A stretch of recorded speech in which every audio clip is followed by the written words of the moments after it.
quais são as exclusões nessa? São várias. Tem várias? Porque, poxa, você começa a pensar numa maneira, tipo, cobre muita coisa, né?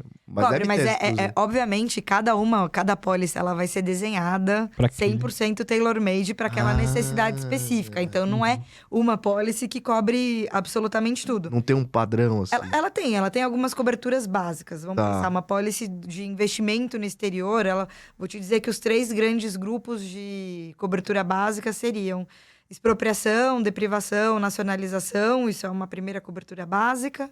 Uma segunda cobertura básica é o rol de violência política, entre a guerra, a greve, terrorismo e tal. Então, vamos dizer que essas 2 seriam as básicas. E aí você pode ter acessórias, que aí entraria inconversibilidade de moeda e risco de transferência de moeda, cancelamento de licença de operação, e abandono forçado, não cumprimento de cláusula de arbitragem, de parecer de arbitragem, sentença arbitral. Enfim, ela tem algumas coberturas acessórias, né? Mas ela vai ter uma série de exclusões, ações que não sejam... mais comuns, assim, normalmente. Um país que é instável politicamente. Mas é que um país que seja instável politicamente, você não aceita o risco não vai na dar largada. Cobertura. É isso. Hoje, nenhuma seguradora...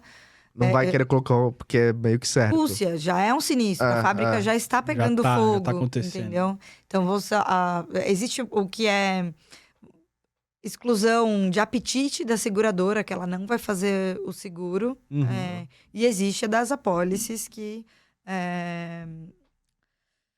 você contratou. Então, falando um pouco de apetite, o que hoje é a exclusão de apetite da seguradora são os casos que você já tem uma situação existente, né?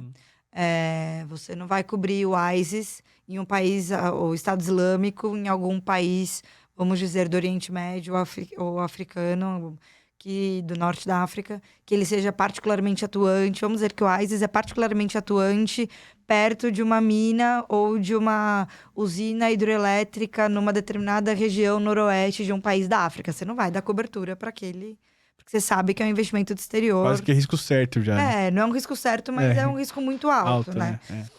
Ou você oferecer uma cobertura de inconversibilidade de moeda para a Argentina nos dias de hoje. Isso não funciona. Do mesmo jeito que também uma das exclusões são os países em sanção econômica.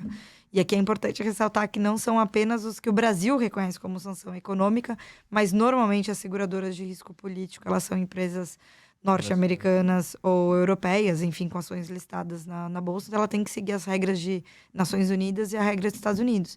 E aí entra Venezuela hoje, entra Irã, entra Coreia do Norte, Síria e alguns outros poucos casos. Então, enfim, essas coberturas. Falando um pouco de exclusão. Quando você fala de uma apólice de risco de não pagamento de contrato, tem as exclusões meio básicas, que é fraude ou atos ilícitos dolosos por parte do segurado, de não compartilhar informação, ou que o prejuízo financeiro tenha sido decorrente de uma ação do próprio segurado. Uma cláusula que é bem comum de ter exclusão risco nuclear, qualquer tipo de guerra nuclear ou qualquer coisa que seja relacionado com o assunto nuclear, não pagamento de prêmio, enfim, aí você tem algumas outras.